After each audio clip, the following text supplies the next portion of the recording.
Geçək mənzərə çox gözəl. Hələ yuxarı bax gör hara çıxıblar. Я за дяденьку переживаю. Ne güzel.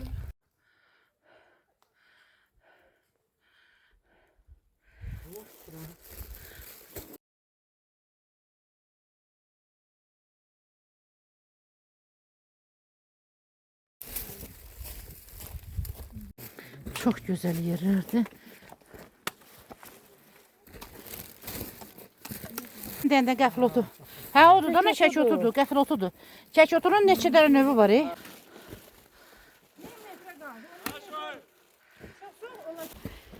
Uyda, uyda. Mənzərə də öyle bura. Oyda. Baxarıq indi. Daş yarpızı var, daş yarpızı deyirlər. Oyda. İndi hara doğru görəm.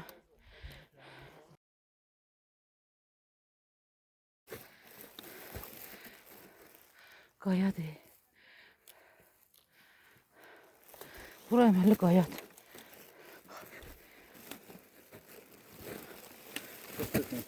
Daş yarpızı, hə, bura sür. Bura bax. Hə, bax, bu daş yarpızı, bax, onun isidir. Çox gözəl. Çox.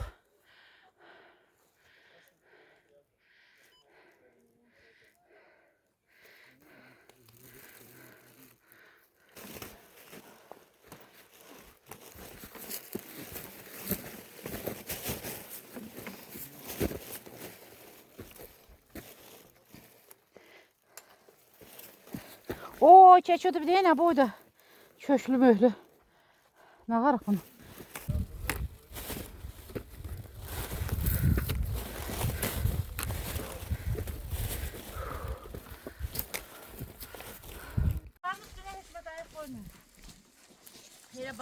Abi solla götürün, solla. Ora çıkmıyor, o taşta sürüşür.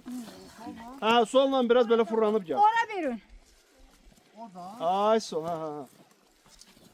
Bu taşlara çıkma, bunlar sürüşür. Haydi güzelliğe bakın, şuna bakın. Gel otur yanımda. Bak oraya. Orada əqrəb olar. Mən daşdığın üstüne oturum. Ömür burada dincəli. Yuxarıda. Burada dincele gidip orada esas büyük fasıl olur. Yo, mən də qış dedim, amma həqiqi qışlıq deyil bura. Yo, bura qış.